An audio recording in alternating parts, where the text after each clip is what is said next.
ज्ञानाञ्जनशलाकया चक्षुरुन्मिलितं येन तस्मै श्रीगुरुवे नमः। श्रीचैतन्यमनोभीष्टं स्थापितं येन भूतले स्वयं रूप कदा मह्यं ददाति स्वपदान्तिकम्। नमो विष्णुपादाय कृष्णपृष्ठाय भूतले श्रीमते भक्तिवेदान्त स्वामिन् इति नामिने। नमस्ते सारस्वती देवे गौरवाणी प्रचारिणे निर्विशेष शून्यवादी पाश्चात्यदेशतारिणे।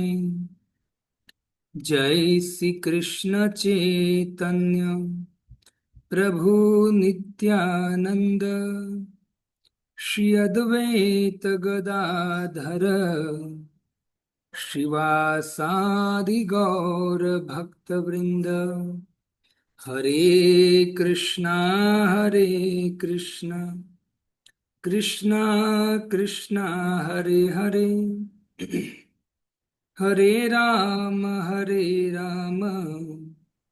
राम राम हरे हरे, हरे कृष्णा कृष्णा कृष्णा कृष्णा हरे हरे, हरे राम राम राम हरे हरे।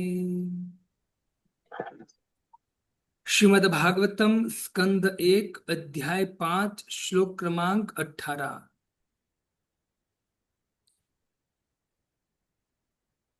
तस्यैव हेतो प्रयतेत कोविदो न लभ्यते यद्भ्रमतामुपर्यधः तल्लभ्यते दुःखवदन्यत सुखम् कालेन सर्वत्र गभीरहंसा।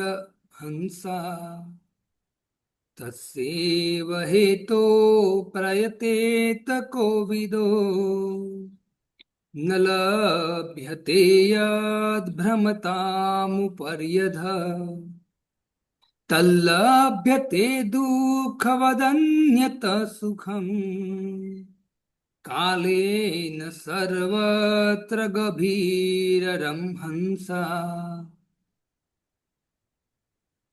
अनुवाद।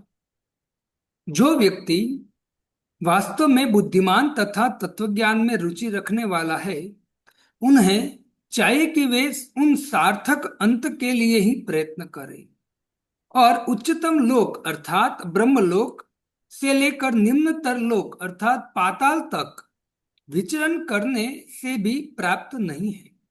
जहां तक इंद्रिय भोग से प्राप्त होने वाले सुख की बात है, यह तो कालक्रम से स्वतः प्राप्त होता है।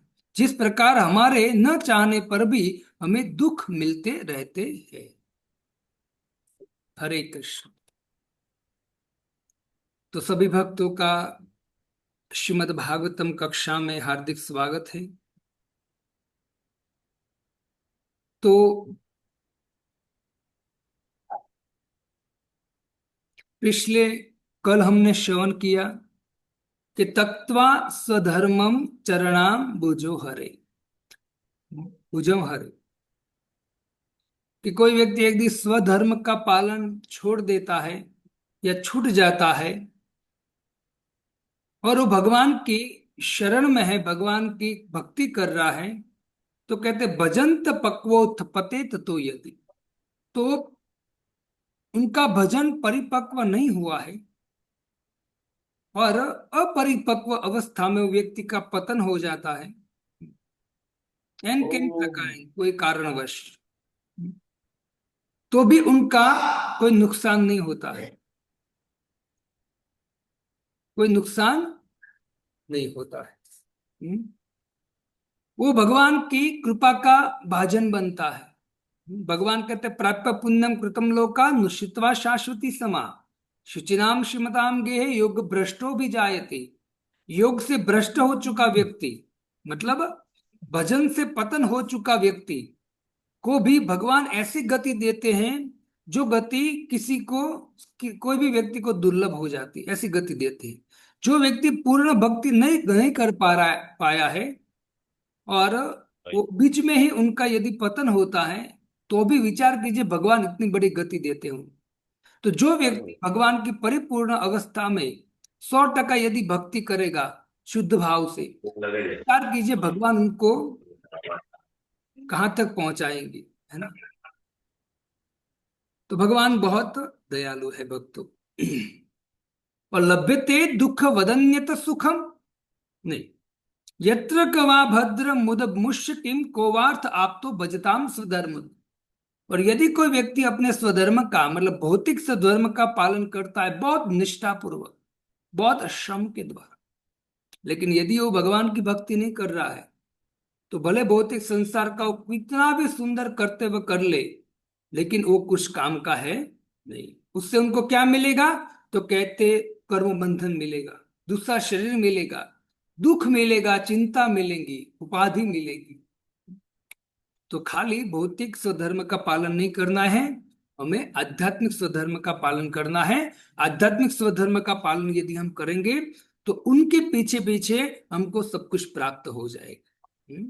यथा तरो मूल निषेचन, वो मूल है, उस मूल में पानी डालोगे, आध्यात्मिक में पानी डालोगे, तो धीरे धीरे आपका सब कुछ संपूर्ण हो जाएगा।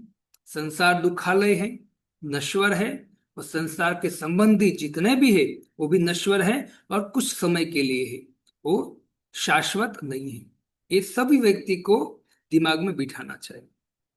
नारद मुनि इस श्लोक में 18वें नंबर में श्लोक में और वेदव्यासजियों को सुंदर एक बात श्रवण कराते हैं, शिक्षा देते हैं।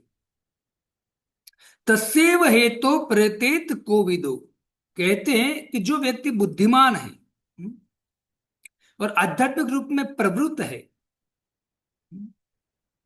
और जो व्यक्ति तत्व ज्ञान में रुचि रखता है, अभी हम क्या कर रहे हैं, तत्व ज्ञान सुन रहे हैं, है ना। तो हमारी रुचि तत्व ज्ञान में है, तो समझो कि हमको ही नारद मुनि कहते हैं कि जो व्यक्ति वास्तव में बुद्धिमान है और तत्व ज्ञान में रुचि रखने वाला है, उन्हें चाहिए कि वे उस सार्थक अंत के लिए ही प्रयत्न करें। अब सार्थक अंत क्या है बताइए कोई मुझे।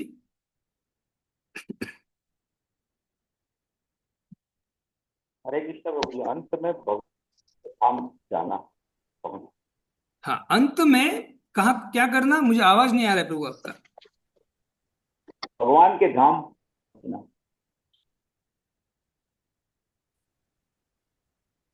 हाँ, अंत मतलब अंत में हरे कृष्ण भगवान के प्रभु। धाम में प्रवेश करें, अंत में हमारे मुख से भगवान का नाम उच्चारण हो, अंत में हम भगवान का स्मरण करें। तो जो व्यक्ति बुद्धिमान है, जो व्यक्ति तत्व ज्ञान में रुचि रखते हैं, उनको चाहिए कि वे सार्थक अंत के लिए प्रयत्न करें। प्रयतित, वो प्रयत्न करें, को विदा किसके लिए, आध्यात्मिक उन्नति के लिए प्रयत्न करे पूरा पूरा अंत समय में। उसका अंत सार्थक तभी होगा जब वो मरने की अवस्था में वो उसका स्मरण, भगवान का स्मरण हो रहा है, भगवान का नाम उच्चारण हो रहा है, वो सार्थक है। तो हर एक व्यक्ति को, बुद्धिमान व्यक्ति को तत्व ज्ञान में जो लगे हुए हैं, वो व्यक्ति को इस समय के लिए प्रयत्न करना चाहिए, अंत अंत के लिए प्रयत्न करना चाहिए। देखो भक्तों, हमारी परीक्षा होगी, है ना। जैसे कोई 10वीं क्लास पढ़ रहा है तो उसकी परीक्षा होगी अंत में, पूरा सालों पढ़ाई करेगा और अंत में मार्च में उसका एग्जाम होगा। तो वैसे ही हम अभी जो भक्ति करते, तत्व ज्ञान प्राप्त करते हैं, तिलक धारण करते, कंठी धारण करते, शिखा धारण करते, धोती कुर्ता धारण करते, कुछ अनुष्ठान करते, उसका जो परीक्षा कब होगा, अंत समय। इससे अंत समय में पास वही होगा जो अभी से भगवान की भक्ति करता है, हरि नाम जपता है, हरि कथा श्रवण करता है, भक्तों के बीच में आकर भगवान की सेवा करता है। वो व्यक्ति अंत में वो परीक्षा में पास होगा, है ना। तो हमारी जो जीवन है उनकी परीक्षा कब है? अंतकाल। अंतकाल है। अंतकाल में जब हम भगवान का स्मरण करते करते मरेंगे तो समझो कि हमने जीवन में जो भी कार्य किया है उसमें हम एकदम पास हो चुके हैं। हम्म? बाकी संसार में कितना भी करोड़ों अब्जों रुपया कमाया है, गाड़ी बंगला, संसार उनकी वाह वाह कर रहा है, लेकिन अंत में यदि वो भगवान का स्मरण नहीं कर पा रहा है, बस गाड़ी बंगला पैसे का ही चिंतन कर रहा है, तो जितना भी संसार में उसने पूरा जीवन किया है ना, वो सब व्यर्थ है, एकदम व्यर्थ है। श्रीमद् भागवतम में सुखदेव गोस्वामी कहते पहले दूसरे अध्याय में, है ना, कि नो यत यतिम रति शम एव ही केवलम। हम्म? जो व्यक्ति भगवान की कथाओं में भगवान के नाम में रति नहीं प्राप्त कर पाता है और संसार में जो भी कार्य करता है श्रम एव ही केवलम, वो श्रम ही है, वो कोई लाभ मिलने वाला नहीं है। इससे बुद्धिमान व्यक्ति को, तत्व ज्ञान में रुचि रखने वाले व्यक्ति को क्या करना चाहिए? तो कहते हैं अंत समय को सुधारने का प्रयत्न में लगे रहना चाहिए। न लभ्यते, दूसरा लाइन देखिए आप, न लभ्यते यत भ्रमतानु पर्यध। और जो अंत समय में जो व्यक्ति तत्व ज्ञान में लगा हुआ है, भक्ति में लगा हुआ है, वो वो जो सार्थक कर सकता है अपना जीवन, अंत में भगवान का नाम उच्चारण करके, है ना, वो सार्थकता न लभ्यते यत भ्रमतानु मुंह पर्यध। वो जो सार्थकता है भगवान का नाम का उच्चारण है अंत समय में, वो ब्रह्म लोक से लेकर पाताल लोक तक कुछ भी व्यक्ति कर ले उसको प्राप्त होने वाला नहीं है। या ब्रह्म भुवना लोका पुनरावर्तिनो अर्जुन, उनको वापस इस संसार में, दुखालय संसार में वापस आना पड़ेगा। हम्म?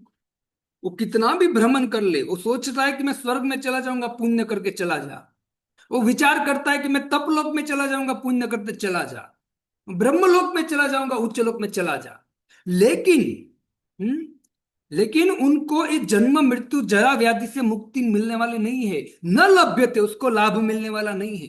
तो कैसे लाभ मिलेगा? तस्सेव हेतु प्रयतेत को विदा। कोई व्यक्ति यदि आध्यात्मिक जीवन के लिए प्रयत्न करता है और अंत में भगवान का स्मरण हो, मरने के समय भगवान का नाम का उच्चारण हो, हम्म, बस ऐसे प्रयत्न करता है, वो प्राप्त करने का प्रयत्न पूरा जीवन करता है, तो समझो कि वो लभ्यते, वो प्राप्त कर जाएगा, समस्त सुख को प्राप्त कर जाएगा, आनंद को प्राप्त कर जाएगा, परम गति को प्राप्त कर जाएगा।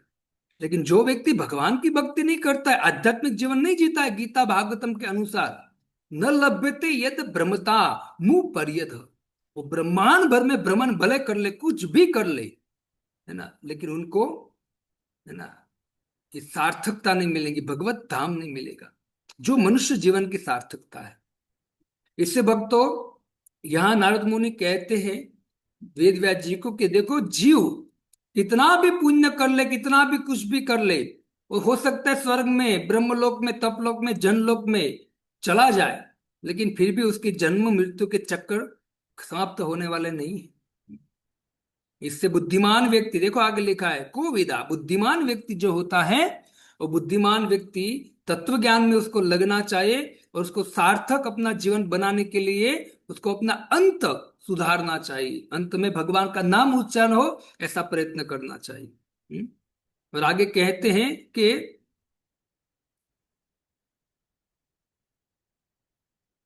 तल्लभ्यते दुख वदन्य सुखम कालेन सर्वत्र गभीर रमहंसा। कहते हैं कि जहां तक इंद्रिय भोग से प्राप्त होने वाला जो सुख की बात है, तल्लभ्यते दुख वदन्य सुखम, जो इंद्रिय तृप्ति हम करते उससे उत्पन्न वाला जो सुख है, यह तो कालेन सर्वत्र गभीर रमहंसा, कहते काल क्रम में स्वतः प्राप्त होता है। जो इंद्रिय तृप्ति से हम सुख प्राप्त करना चाहते हो, वो कालक्रम से हो जाता है अपने आप, क्योंकि वो आपके कर्म के फल है ना, वो अपने आप हो जाता है। कभी कभी न चाहते हो भी सुख आ जाता है, हम नाचने लगते हैं, और कभी न चाहते हो भी दुख आ जाता है ना, है ना, एकदम एकदम व्यवस्थित, एकदम सुंदर हम जी रहे हैं, बढ़िया से काम कर रहे हैं, है ना, और अचानक अचानक ही अचानक घुटने का दर्द चालू हो जाता है ना, अचानक हो जाता है। या कमर का दर्द चालू हो जाता है, हाथों का दर्द चालू हो जाता है, कंधे का दर्द चालू हो जाता है, किसी को कैंसर हो जाता है, कभी कोई बुखार हो जाए, कोई किसी का एक्सीडेंट हो जाता है ना। तो न चाहते हो भी दुख मिलता है, तो न चाहते हो भी सुख मिलेगा, है ना। इसे कहते तस्य तलभ्यते दुख वदन्य सुखम काले न सर्वत्र। एक काल के द्वारा सब कुछ मिल जाएगा। जिस प्रकार हमारे न चाहने पर भी हमें दुख मिलता है, वैसे न चाहने पर भी हमको सुख मिल जाएगा। ये सुख दुख जो है वो दोनों चलता रहेगा, क्योंकि हमारे कर्म है। कभी सुख आएगा वो चला जाएगा, दुख आएगा, तो उसके पीछे पड़ने की जरूरत नहीं है ना, कि इंद्र तुप्ति करूंगा तो ही मुझे सुख मिलेगा। अरे ऐसे ही मिलेगा, ऐसे ही मिलेगा, क्योंकि आपके कर्म है, कर्म अनुसार चलता रहेगा। लेकिन जो जीवन का वास्तविक सुख, आनंद और परम गति है, वो प्राप्त करने के लिए मनुष्य जीवन मिला है। और वो प्राप्त करने का प्रयत्न करोगे तो ये जो तलभ्यते दुख वदन्य सुखम काले न सर्वत्र, एक काल से कभी सुख मिलता है कभी दुख मिलता है, वो जो कर्म का फल है उससे हम मुक्त हो जाएंगे। तो आध्यात्मिक जीवन जीना बहुत जरूरी है। हे वेदव्यास जी, यदि ये लोग इंद्र तुप्ति में लगे रहेंगे तो इंद्र तुप्ति में लगे रहना वाला जीव जो है, वो तो उनको सुख मिलेगा दुख मिलेगा उतने कर्म के अनुसार मिलेगा। और इंद्र तुप्ति और करेगा तो नरक में जाएगा ना। लेकिन बुद्धिमान बनना चाहिए जीव को, और बुद्धिमान तभी बनेगा जीव जब आप भगवान के सुंदर नाम रूप गुण लीला का गान करोगे प्रभु, है ना? वरना एक जीव की, आप चाहते हो कि जीव की उन्नति हो, नहीं होगी। जिन जीव जो है अधोगति को प्राप्त करेगा, क्योंकि प्रायः कलयुग में हर जीव की जो प्रवृत्ति है वो भोग करने की है। ये संसारिक द्रव्य इकट्ठा करने की वृत्ति है उनकी। और जितना वो भौतिक संसार का द्रव्य इकट्ठा करेगा उतना ही वो द्रव्य उसको दुख देगा, क्योंकि भगवान कहते हैं कि संसार दुखालय है, और संसार की हर चीज में दुख छुपा छुपा हुआ है ना। लेकिन अज्ञान से, माया से जिसकी बुद्धि भ्रष्ट हो चुकी है, वो व्यक्ति वही संसार के द्रव्य को इकट्ठा करता है, मतलब मानो कि वो दुख को आमंत्रण निमंत्रण दे रहा है। लेकिन हे वेदव्यास जी, यदि कोई व्यक्ति भगवान के नाम रूप गुण लीला गीता भागवतम को यदि भक्तों के द्वारा श्रवण कीर्तन करेगा, और यदि वो भक्त बन गया ना, तो जो आप चाहते हो कि जीव भगवान के धाम में जाए, हे वेदव्यास जी, निश्चित जाएगा वो भगवान के धाम में। क्योंकि भगवान के धाम में ले जाने के लिए एक ही कार्य करना पड़ेगा, भगवान की शरण में जाना पड़ेगा, जो आपने अभी तक लिखा नहीं। कृपा करके लिखिए आप। कितना सुंदर नारद मुनि, है ना। ऐसे तो हम पढ़ेंगे ना, ऐसे भागवतम समझ में नहीं आएगा, लेकिन नारद मुनि एक एक शब्द आप पकड़ोगे, नारद मुनि कितना सुंदर उनको समझा रहे हैं कि समझिए आप, अधोगति को जाएंगे जीव, इससे आप क्या लिखो, भगवान के गुणगान लिखो, है ना। एक शब्द में बोल सकते थे नारद मुनि के, भगवान के गुणगान लिखो, चलो सब कुछ ठीक हो जाएगा। तो नारद मुनि की बात सुनकर वेदव्यास जी कर सकते थे, लेकिन नहीं। नारद मुनि ने उनको अनेक सिद्धांत के द्वारा समझाया कि ये करेगा तो ये होगा, ये करेगा तो ये होगा, ये करेगा तो ये होगा, और अंत में तो जीव की अधोगति होगी। इससे बेटर है कि भगवान के गुणगान लिखिए। इसलिए जब भी आप भागवतम पढ़ने बैठो, भागवतम पढ़ना चाहे रोज, है ना, तो ध्यान पूर्वक पढ़ना चाहिए, धीरे धीरे। यदि हम ध्यान पूर्वक नहीं पढ़ पा रहे हैं, तो हमको भागवतम भक्तों से श्रवण करना चाहिए, एक भी दिन मिस नहीं करना चाहिए, यानी एक के बाद एक कड़ी है ये। ओके, तात्पर्य पढ़ेंगे। ओके, ठीक है, कोई पढ़ना चाहेगा हरे कृष्ण। तात्पर्य? हरे हरे कृष्ण प्रभु। कृष्ण प्रभु जी। जी माता जी पढ़ी।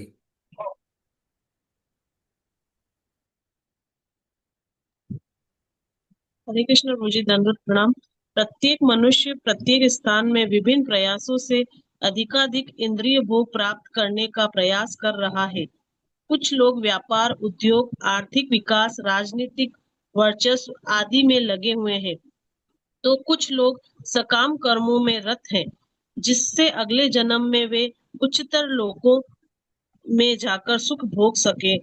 ऐसा कहा जाता है कि चंद्रमा के निवास सोमरस पीकर अधिक इंद्रिय भोग करने में समर्थ है, और श्रेष्ठ परोपकार करने में पितृलोक की प्राप्ति होती है। ओके ओके, तो ठीक है ठीक है ठीक इंद्रिय है ठीक है ठीक है। यहाँ कहा गया है कि विभिन्न स्थान में, प्रत्येक स्थान में विभिन्न प्रयास से अधिक व्यक्ति इंद्र भोग पाना चाहता है ना। हर एक स्थान में, कोई भी स्थान में जो अधिक से अधिक उनको इंद्र तृप्ति चाहिए, उनको लगता है कि यहाँ मैं जो कार्य कर रहा हूं उससे मुझे कम मिल रहा है, मतलब कम इंद्र तृप्ति मिल रही है, तो क्या करेगा, उस स्थान को चेंज करेगा। लेकिन स्थान चेंज करने के बाद करेगा क्या, इंद्र तृप्ति करेगा, या इंद्र तृप्ति की वस्तु को प्राप्त करेगा। चाहे वो आर्थिक हो, आर्थिक विकास हो, राजनीतिक विकास हो, उद्योग हो, व्यापार हो, कुछ भी हो, है ना। और वो कुछ लोग सकाम कर्म करते, क्यों, क्योंकि उनको ये भौतिक संसार की इंद्र तृप्ति से अभी संतुष्ट नहीं हुआ है, तो सकाम कर्म करते, बड़े बड़े यज्ञ करते, अनुष्ठान करते, क्यों, क्योंकि हम स्वर्ग लोक जाएंगे, है ना, स्वर्ग लोक में जाएंगे, उच्च लोक में जाएंगे और इंद्र तृप्ति करेंगे, है ना। विचार कीजिए, है ना। मतलब लोहे की हथकड़ी को छुड़ा कर वो चांदी की हथकड़ी में बनना चाहते हैं, तो हथकड़ी है भाई, है ना, दूसरा कुछ हथकड़ी है ये। ऐसा कहा जाता है कि चंद्रमा के निवासी सोमरस पीकर अधिक इंद्रिय भोग करने में समर्थ है, और उत्तम उपकारी कार्य पुण्य करने में पितृलोक की प्राप्ति होती है। इंद्रिय भोग के लिए इस जीवन में या मृत्यु के बाद अगले जीवन में अनेक प्रकार की व्यवस्था है। कुछ लोग मशीनों की व्यवस्था के द्वारा चंद्र या अन्य लोकों तक पहुंचने का प्रयत्न करते हैं। व्यवस्था भगवान ने सब कुछ बनाई है, भगवान ने व्यवस्था बनाई है कि आपको उच्च लोक में इंद्र तृप्ति करनी, अच्छा ये करोगे तो वहां चले जाओगे, लेकिन वहां क्या मिलेगा, वहां इंद्र तृप्ति मिलेगी और अंत में तो दुख ही मिलेगा, है ना। तो भगवान ने व्यवस्था की है आपके लिए, भगवान ने स्वतंत्रता दी है, कोई बात नहीं, तुझे ब्रह्मलोक जाना है, तपलोक जाना है, जनलोक जाना है, या नीचे के लोक जाना है, तो एक करो, एक करो, एक करो, सब कुछ भगवान ने दिया है। लेकिन मिलेगा क्या, वहां मिलेगा इंद्र तृप्ति, और इंद्र तृप्ति से कभी कोई संतुष्ट होने वाला नहीं है, कभी कोई संतुष्ट होने वाला नहीं। उससे क्या मिलेगा, दुख मिलेगा। जैसे खुजली मैंने बताया था, है ना, खुजली करने से क्या होता है, और बढ़ती है और बढ़ती है और बढ़ती है, बड़ा घाव लग जाता है। तो यही है ना, इससे व्यवस्था भगवान ने सब कुछ किया है। और बहुत लोग ऐसे हैं कि जो मशीन की व्यवस्था से चंद्रमा तक जाने का प्रयत्न कर रहे हैं, है ना। यस, पढ़िए कोई आगे, दूसरा कोई पढ़िए, कोई माता है दूसरी, प्रभु माता कोई। जी, हरे कृष्ण प्रभु जी। हाँ, क्योंकि वे बिना पुण्य कार्य किए आपका नेटवर्क नहीं है माता जी, आप लोक में पहुंचने के इच्छुक हैं, लेकिन ऐसा होना वाला नहीं। आपका नेटवर्क ठीक से नहीं आया तो आवाज नहीं आ रही है, सबको आनी चाहिए आवाज। पढ़िए जल्दी, फटाफट पढ़िए कोई। अब वापस करें। कुछ लोग मशीनों द्वारा चंद्रमा या अन्य लोकों तक पहुंचने का प्रयास कर रहे हैं, लेकिन वे बिना पुण्य कार्य किए ही इन लोकों में पहुंचने के इच्छुक हैं, लेकिन ऐसा होने वाला नहीं है।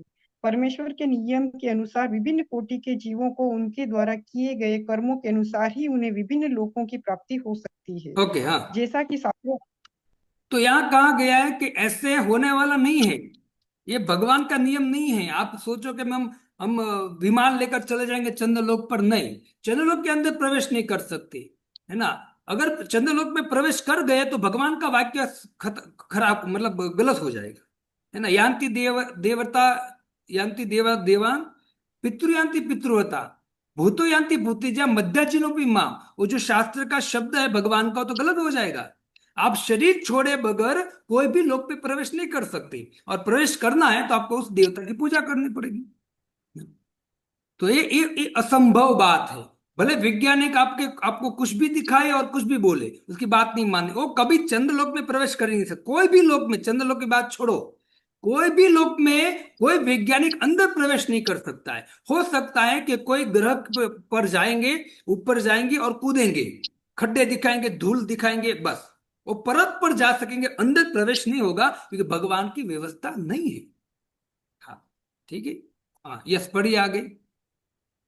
जैसा कि शास्त्रों में कहा गया है, केवल पुण्य कर्म से ही मनुष्य को अच्छे कुल में जन्म, ऐश्वर्य, उत्तम शिक्षा तथा सुंदर रूप प्राप्त हो सकता है। हम यह भी देखते हैं कि इस जन्म में भी उत्तम कर्म से ही मनुष्य को अच्छी शिक्षा या संपत्ति प्राप्त होती है। इसी प्रकार हमें उत्तम कर्म के द्वारा ही अगले जन्म में मनोवांछित पद प्राप्त होता है। ओके, हाँ, अन्यथा ऐसा ठीक। न अन्यथा तो ऐसा न हो यहाँ तो यहाँ कहा गया है कि जो भी आपके पास है, चाहे पैसे हैं, आपके पास गाड़ी है, आपके पास सुंदर शरीर है, सुंदर स्वास्थ्य है, जो भी आपके पास है वो सब कुछ कर्म के द्वारा मिला है। अब जितना अच्छा कर्म करोगे उतना आपको अच्छा शरीर, अच्छा धन, ये सब कुछ मिलता जाएगा, सब कुछ अच्छा अच्छा मिलता जाएगा। ये कर्म के आधार पर है ना। मनोवांछित पद भी चाहिए तो आपको कर्म ऐसे करने पड़ेंगे, है ना। इससे कर्म के बिना कुछ नहीं हो सकता है। तो हमको क्या करना चाहिए कि प्रयत्न करना चाहिए श्रेष्ठ से श्रेष्ठ कर्म करें हम। एकदम जो एकदम श्रेष्ठ कर्म है वो करेंगे, है ना, तो हमको श्रेष्ठ चीज मिलेगी, है ना। तो हम क्या करेंगे, आगे पढ़िए, कोई दूसरा पढ़िए, कोई भक्त अन्य और कोई दूसरा पढ़िए, कोई भक्त। हरे कृष्ण प्रभु जी। हम मनुष्य का जन्म अच्छे कुल में हो सकता है और उस ऐश्वर्य, उत्तम शिक्षा तथा अच्छा स्वरूप प्राप्त हो सकता है। हम यह भी देखते हैं कि इस जन्म में भी उत्तम कर्म से ही मनुष्य को अच्छी शिक्षा या संपत्ति प्राप्त होती है। इसी प्रकार हमें उत्तम कर्म के द्वारा ही अगले जन्म में मन वांछित पद प्राप्त होते हैं। अन्यथा ऐसा न होता कि दो व्यक्ति एक ही समय तथा एक ही स्थान उत्पन्न होकर भिन्न भिन्न पद पाते हैं।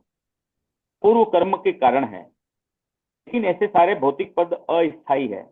यहाँ तक कि उत्तम ब्रह्मलोक तथा निम्नतम पाताल में भी ये पद हमारे कर्मों के अनुसार बदलते। दार्शनिक प्रवृत्ति वाले व्यक्ति को चाहिए कि ऐसे परिवर्तनशील पदों के लोभ में न आए, उसे आनंद तथा ज्ञान स्थायी जीवन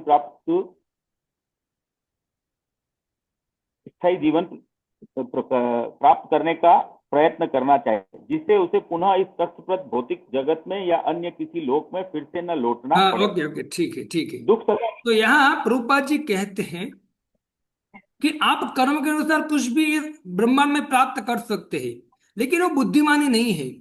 बुद्धिमान व्यक्ति वो है कि इस नश्वर वस्तु के पीछे न पड़कर वो ऐसे कर्म करे जिससे ये वापस उसका पुनर्जन्म हो ही नहीं, है ना। इससे पदों के लोभ में पड़ोगे तो करोड़ों जन्म में भटकते रहोगे। इससे हमको ऐसे पद को प्राप्त करना चाहिए जो शाश्वत है, पूर्ण आनंदमय है, सुखमय है और चिंता रहित है। ऐसे पद को प्राप्त करने का प्रयत्न करना चाहिए। तो कर्म के अनुसार कोई भी लोक में हम कोई भी पद प्राप्त कर लेंगे। आप एक बार इंद्र को कॉल करना, अगर आपके पास नंबर हो तो, और उनको पूछना कि अरे प्रभु इंद्र, आप तो इंद्र हैं? स्वर्ग के राजा हो आप, तो वाह वाह, आप उसका तारीफ करना। तो इंद्र भी कहेंगे अब क्या है यार, तू भी या मैं भी परेशान हूं।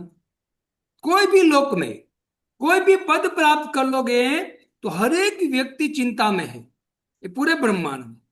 इससे यहाँ प्रभुपाद जी कहते कि ऐसे नश्वर पदों के लोभ में मत रहिए। आपको यदि पद प्राप्त करना है तो कहते वासुदेव पद इति, भगवान के पद को प्राप्त कर लीजिए। मतलब भगवान नहीं बनना है, मतलब भगवान के धाम के पद को प्राप्त कर लीजिए जहां भगवान वास करते हैं। जब वहां तक पहुंच जाएंगे तो समझो कि आप, है ना, एकदम एकदम प्रसन्न रहोगे, शाश्वत रहोगे। इससे बड़ा कोई ऊंचा पद है ही नहीं। ये इंद्र चंद्र जो भी है वो भगवान उसको पकड़ पकड़ के उस पद पर रखते हैं। बैठो यहाँ, आपने कुछ पुण्य किया इसलिए बैठो यहाँ। ब्रह्मा जी आपने भी कुछ पुण्य किया, आप यहाँ बैठे। लेकिन हमें ऐसा भौतिक पुण्य नहीं करना है। हमको क्या करना है, हमको ऐसा कर्म करना है जिससे हम भगवान के धाम में जा सके। और ऐसा कर्म क्या है, तो कहते भगवान की भक्ति। यस, बढ़िया, आगे। दुख तथा मिश्रित सुख इस भौतिक जीवन के दो लक्षण हैं एक और मिनट, ये उससे दोनों ही आनंद ब्रह्मलोक तथा तथा ज्ञान का अन्य लोकों स्थायी में जीवन, आप वहां से पढ़िए, उससे आनंद तथा ज्ञान का स्थायी जीवन प्राप्त करने का प्रयत्न करना चाहिए, वहां से पढ़िए। उसे आनंद तथा ज्ञान का स्थायी जीवन प्राप्त करने का प्रयत्न करना चाहिए, जिससे उसे पुनः इस कष्टप्रद भौतिक जगत में या किसी अन्य लोक में फिर से न लौटना पड़े। हाँ हाँ, दुख तथा मिश्रित सुख इस भौतिक जीवन के दो लक्षण हैं और ये दोनों ही ब्रह्मलोक तथा अन्य लोकों में भी पाए जाते हैं। ये देवताओं के जीवन में भी पाए जाते हैं और कुकर शुकर के जीवन में भी। देखिए समस्त जीवों दुखों तथा देवता सुखों में गुण देवता के तथा जीवन में देखा जाता है और कुकर सुकर के जीवन में भी देखा जाता है। तो वो कोई नई बात नहीं है, नया कर्म नहीं है ना? कोई नई बात नहीं है। इससे भक्तों ये उच्च लोक में जाने का प्रयत्न न करें और इस भौतिक संसार के द्रव्य को भी इकट्ठा करने का प्रयत्न न करे, कुछ आगे बढ़े। यस, पढ़िए आगे। समस्त जीवों के दुखों समस्त जीवों के दुखों तथा सुखों में गुण तथा परिमाण में अंतर रहता है, लेकिन कोई ऐसा नहीं है जो जन्म मृत्यु जरा तथा व्याधि से मुक्त हो। इसी प्रकार सबका सुख भी नियत, कोई चाहे कितना भी प्रयास क्यों न करे, किसी को ये वस्तुएं न तो कम न अधिक मिलेगी। यदि मिल भी जाए तो ये पुनः चली भी जाएगी। अतएव मनुष्य को व्यर्थ की वस्तुओं में समय नहीं नष्ट करना चाहिए, उसे तो केवल भगवान के पास वापस जाने हेतु प्रयास करना चाहिए। यही हर एक के जीवन का लक्ष्य होना चाहिए। देखो कितना सुंदर, लास्ट में बहुत सुंदर लिखा है। समस्त जीवों के दुखों तथा सुखों में गुण तथा परिमाण का अंतर रहता है ना। अभी यहाँ आपका सुख इतना है तो स्वर्गलोक का सुख उससे बड़ा है ना। मतलब वो ऊपर नीचे हो सकता है, लेकिन कोई ऐसा नहीं जो जन्म मृत्यु जरा व्याधि से मुक्त हो। दूसरे लोक में जाओगे तो हो सकता है कि ऊंचा सुख प्राप्त कर सको आप, है ना, मतलब ऊंची इंद्र तृप्ति कर सको। और नीचे लोक में जाओगे तो निम्न इंद्र तृप्ति और होगी, है ना, और दुख मिलेगा वहां। लेकिन कोई ऐसा व्यक्ति नहीं है जो जन्म मृत्यु जरा व्याधि से मुक्त हो।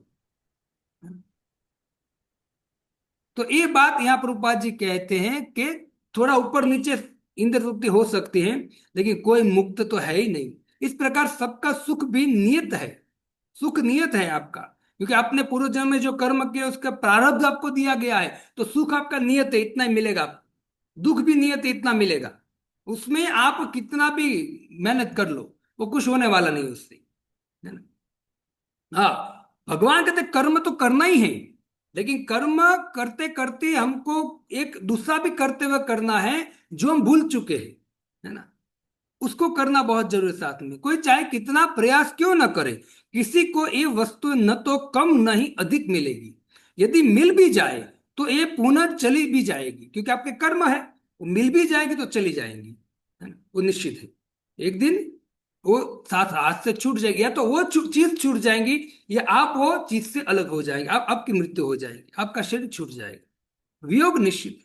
अतएव मनुष्य को इन व्यर्थ की वस्तुओं में समय नहीं गंवाना चाहिए। उसे तो केवल भगवान के पास वापस जाने के लिए प्रयास करना चाहिए। यदि हर एक जीवन का लक्ष्य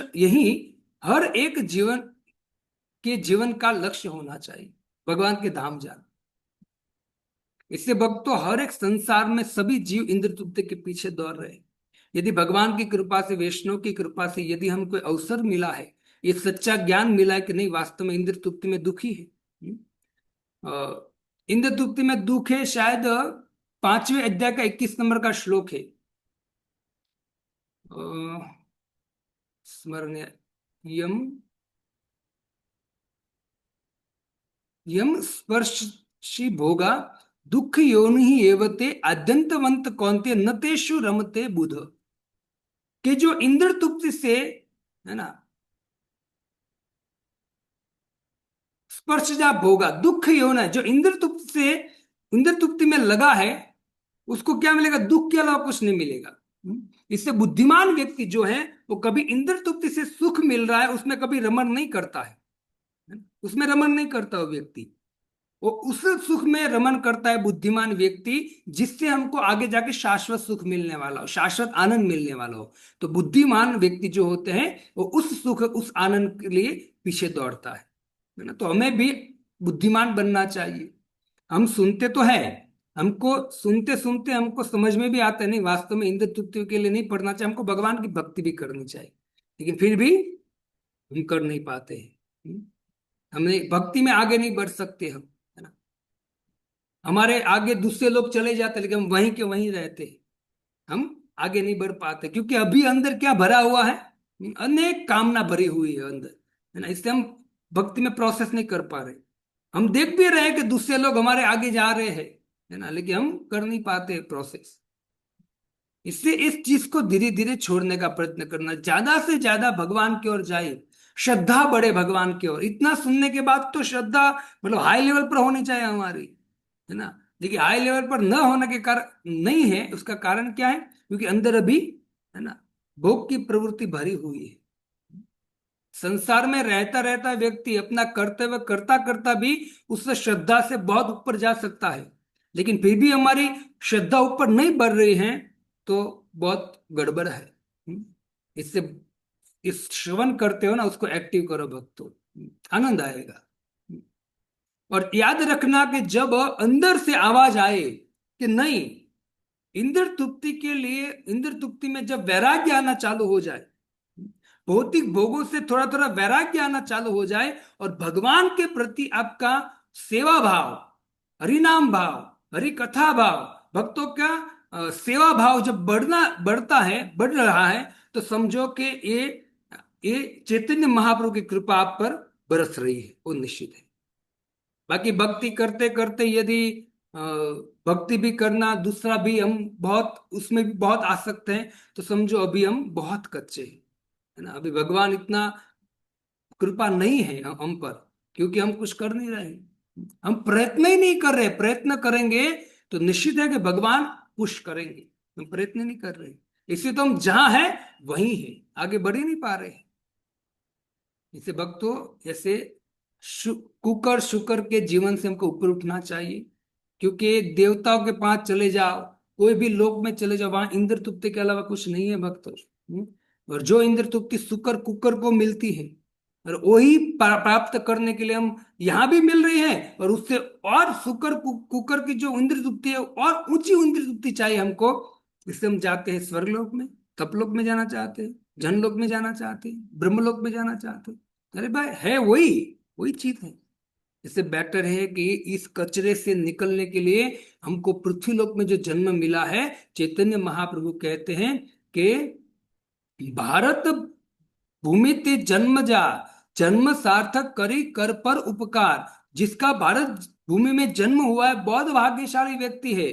उनको क्या करना चाहिए? उनको गीता भागवतम के द्वारा अपने जीवन को सार्थक करना चाहिए, और दूसरों पर उपकार करना चाहिए, और ऐसे जीवन जीते जीते शरीर छोड़ना चाहिए, जिससे वो ये इंद्र तुप्ति जन्य जो ब्रह्मांड है उसे पार करके वो भगवान के धाम में प्रवेश करेगा, जहां नित्य आनंद है, नित्य सुख है, शाश्वत जीवन है, और साथ में नित्य भगवान रहेंगे हमारे साथ।